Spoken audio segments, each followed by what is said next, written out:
Emergency alert, सावधान। पूरा भारत इस वक्त मौसम के सबसे बड़े और ऐतिहासिक बदलाव की चपेट में आ गया है। भारतीय मौसम विज्ञान विभाग ने एक साथ 22 राज्यों के लिए महा अलर्ट जारी कर दिया है। बुलेटिन की महासुर्खियों पर नजर डालें तो वायुमंडल में पैदा हुए भारी असंतुलन के कारण देश का नक्शा दो अलग मौसमों में बंट चुका है। राजस्थान, गुजरात और मध्य प्रदेश के मालवा अंचल में सूरज की भीषण तपिश और हीटवेव से पारा 46 डिग्री के करीब पहुंचने से रेड अलर्ट की स्थिति बन गई है।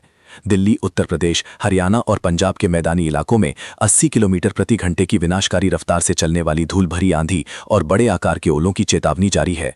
बिहार, झारखंड, छत्तीसगढ़ और ओडिशा के जंगलों और मैदानी भागों में गरज चमक के साथ जानलेवा वज्रपात यानी आसमानी बिजली गिरने का गंभीर संकट मंडरा रहा है।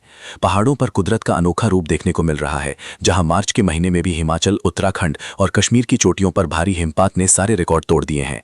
आखिर क्यों मौसम का ये मिजाज इतना अनियंत्रित और हिंसक हो गया है, और आपके घर और शहर की स्थिति अगले 96 घंटों में क्या होगी, देखिए हमारी ये सबसे बड़ी मेगा रिपोर्ट। क्या आपके जिले में भी गर्मी ने पिछले 10 सालों का रिकॉर्ड तोड़ दिया है, या फिर आसमान में धूल की काली चादर ने दिन में ही अंधेरा कर दिया है? आईएमडी के एडवांस सैटेलाइट डेटा और डॉपलर रडार इमेजरी से यह साफ हो गया है कि इस बार मौसम का यह बदलाव कोई सामान्य घटना नहीं है। भूमध्य सागर से उठा एक अत्यंत तीव्र पश्चिमी विक्षोभ हिमालय की काराकोरम श्रेणियों से टकरा रहा है, जिसके कारण उत्तर भारत के वायुदाब में भारी गिरावट दर्ज की गई है। गुजरात के कच्छ, सौराष्ट्र और अहमदाबाद में तापमान सामान्य से 7 डिग्री ऊपर चल रहा है, जिसे मौसम विज्ञान की भाषा में एक्सट्रीम हीट वेव की श्रेणी में रखा गया है। स्थानीय प्रशासन और स्वास्थ्य विभाग ने एडवाइजरी जारी करते हुए दोपहर के समय निर्माण कार्यों और बाहरी गतिविधियों पर पूरी तरह पाबंदी लगाने का आदेश दिया है। राजस्थान के बाड़मेर, जैसलमेर और जोधपुर में तो लू के थपेड़े इतने गर्म हैं कि वहां रेड अलर्ट घोषित करते हुए लोगों को केवल इमरजेंसी में ही बाहर निकलने को कहा गया है।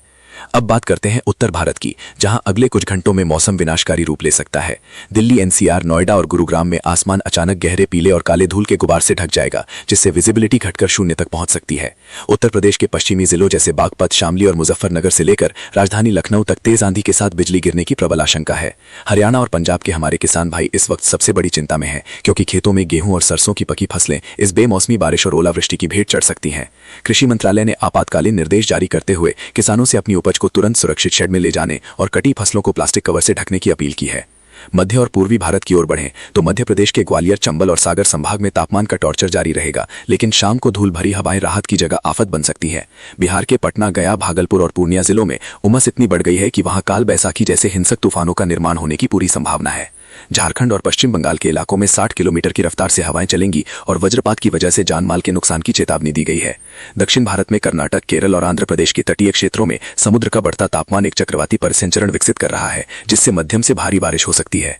मछुआरों को गहरे समुद्र में जाने से सख्त मना किया गया है और तटीय बस्तियों को सतर्क रहने को कहा गया है। पहाड़ी राज्यों में हिमपात और लैंडस्लाइड की वजह से ऋषिकेश, बद्रीनाथ नेशनल हाईवे और रोहतांग पास की सड़कों पर आवाजाही पूरी तरह ठप होने की कगार पर है। वैज्ञानिकों का मानना है कि ग्लोबल वार्मिंग और अल नीनो के प्रभाव के चलते मौसम का ये अनिश्चित व्यवहार अब हर साल की कहानी बनता जा रहा है। आने वाले एक पूरे हफ्ते तक भारत के अलग अलग हिस्सों में मौसम का ये दोहरा प्रहार और अनिश्चितता बनी रहने की आशंका है। हमारी टीम इसरो और आईएमडी के ताजा बुलेटिन पर लगातार नजर बनाए हुए है, ताकि आप तक सबसे पहले और सबसे सटीक सूचना। अब हम उस गंभीर मुद्दे की ओर बढ़ रहे हैं जहां मौसम का ये बदलाव सीधे तौर पर आपकी जेब और देश की अर्थव्यवस्था पर चोट करने वाला है। भारतीय रिजर्व बैंक और आर्थिक विशेषज्ञों की ताज़ा रिपोर्ट के अनुसार बेमौसमी बारिश और भीषण लू की वजह से खाद्य पदार्थों की कीमतों में उछाल आ सकता है। गेहूं और सरसों जैसी मुख्य फसलों के उत्पादन में गिरावट की आशंका ने बाजार में हलचल पैदा कर दी है, जिसका सीधा असर आम आदमी की रसोई पर पड़ेगा। यही नहीं, बिजली की मांग में रिकॉर्ड बढ़ोतरी होने की वजह से औद्योगिक क्षेत्रों में पावर कट की समस्या गहरी हो सकती है, जिससे उत्पादन की रफ्तार धीमी होने का डर है। मौसम वैज्ञानिकों ने अब हिंद महासागर के ऊपर बन रहे एक नए चक्रवातीय सिस्टम की पहचान की है, जो आने वाले हफ्तों में दक्षिणी राज्यों के लिए बड़ी चुनौती बन सकता है। इस सिस्टम की वजह से समुद्र की लहरों में असामान्य बदलाव देखे जा रहे हैं, जो मानसून की सामान्य गति को भी प्रभावित करने की क्षमता रखते हैं। भारत के भूजल स्तर की बात करें तो लगातार बढ़ती गर्मी और बारिश की कमी के कारण जमीन के नीचे का पानी तेजी से कम हो रहा है। खासकर महाराष्ट्र के मराठवाड़ा और बुंदेलखंड के इलाकों में जलस्तर काफी नीचे चला गया है, जिससे ग्रामीण क्षेत्रों में पशुओं के लिए चारे और पानी का संकट खड़ा हो गया है। मौसम विभाग के डेटा के अनुसार जेट स्ट्रीम हवाओं के पैटर्न में आए बदलाव ने बादलों की दिशा को पूरी तरह अनिश्चित बना दिया है। यही कारण है कि एक ही राज्य के एक जिले में भीषण गर्मी पड़ रही है तो दूसरे जिले में अचानक ओलावृष्टि देखने को मिल रही है। ये विरोधाभासी मौसम आने वाले 30 दिनों तक जारी रहने का अनुमान है, जिसे वैज्ञानिकों ने क्लाइमेट शिफ्ट का नाम दिया है। शहरों में रहने वाले लोगों के लिए भी चेतावनी जारी की गई है, क्योंकि कंक्रीट के जंगलों में रात का तापमान भी कम नहीं हो रहा है। बढ़ते प्रदूषण के कण और गर्म हवाएं मिलकर एक जहरीला स्मॉग बना सकती हैं, जो सांस लेने में तकलीफ और आंखों में जलन पैदा कर सकता है।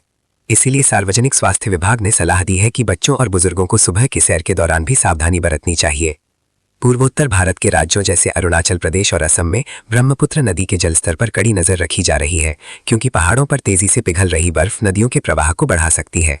सरकार ने सभी राज्य सरकारों को आपदा प्रबंधन कोष से जरूरी राशि जारी करने के निर्देश दिए हैं, ताकि किसी भी आपातकालीन स्थिति से निपटा जा सके। हमारा ये महाबुलेटिन आपके लिए लगातार जारी रहेगा, जहां हम हर एक सेकंड के रडार अपडेट को मॉनिटर कर रहे हैं। इस वक्त देश के लाखों लोग हमारे साथ लाइव जुड़े हुए हैं और अपने अपने क्षेत्रों का हाल साझा कर रहे हैं। हमारा उद्देश्य आपको हर उस खतरे से आगाह करना है जो आपके जीवन और आजीविका को प्रभावित कर सकता है। मौसम की इस बड़ी कवरेज को अपने दोस्तों और परिवार के साथ साझा करें, ताकि वे भी समय रहते सतर्क हो सकें। आपकी एक छोटी सी सावधानी किसी बड़े नुकसान। अब हम मौसम के उस अनदेखे पहलू पर चर्चा करेंगे, जिसका सीधा संबंध अंतरिक्ष से आ रही सौर लहरों और पृथ्वी के चुंबकीय क्षेत्र से है। वैज्ञानिकों ने शोध में पाया है कि सूर्य की सतह पर हो रही हलचल की वजह से पृथ्वी के वायुमंडल की ऊपरी परतों में तापमान में असामान्य वृद्धि देखी जा रही है।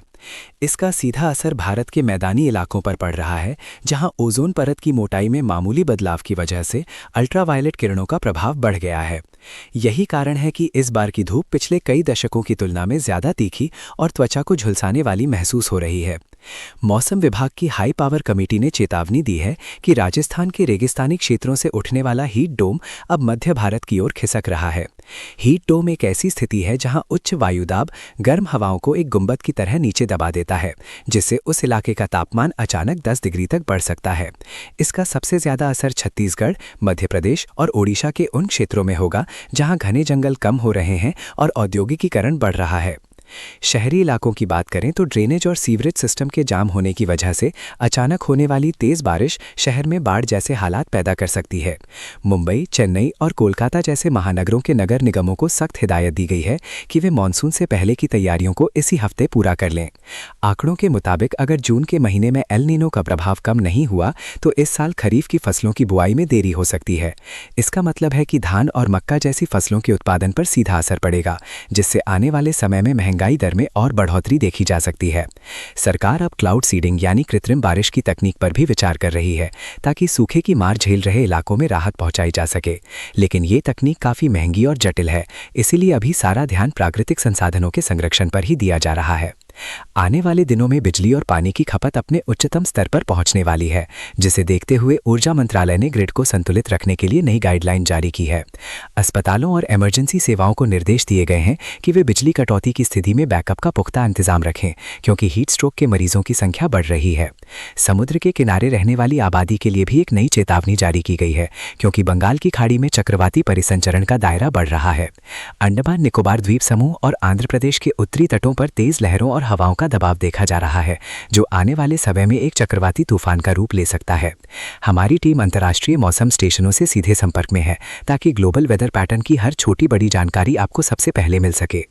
आने वाले दिनों में बिजली और पानी की खपत अपने उच्चतम स्तर पर पहुंचने वाली है, जिसे देखते हुए ऊर्जा मंत्रालय ने ग्रिड को संतुलित रखने के लिए नई गाइडलाइन जारी की है। अस्पतालों और इमरजेंसी सेवाओं को निर्देश दिए गए हैं कि वे बिजली कटौती की स्थिति में बैकअप का पुख्ता इंतजाम रखें, क्योंकि हीट स्ट्रोक के मरीजों की संख्या बढ़ रही है। समुद्र के किनारे रहने वाली आबादी के लिए भी एक नई चेतावनी जारी की गई है, क्योंकि बंगाल की खाड़ी में चक्रवाती परिसंचरण का दायरा बढ़ रहा है। अंडमान निकोबार द्वीप समूह और आंध्र प्रदेश के उत्तरी तटों पर तेज लहरों और हवाओं का दबाव देखा जा रहा है, जो आने वाले समय में एक चक्रवाती तूफान का रूप ले सकता है।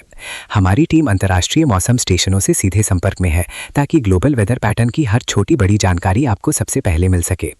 आने वाले दिनों में आप हमारे इस महाबुलेटिन के साथ जुड़े रहें, क्योंकि हम अब उन राज्यों की विस्तृत सूची तैयार कर रहे हैं जहां अगले 48 घंटों में रेड अलर्ट लागू रहेगा। अपने परिजनों और मित्रों को इस जानकारी से अवगत कराएं और पानी का संचय करना शुरू करें, क्योंकि आने वाला समय काफी चुनौतीपूर्ण हो सकता है। आपकी जागरूकता ही इस कठिन मौसम में आपकी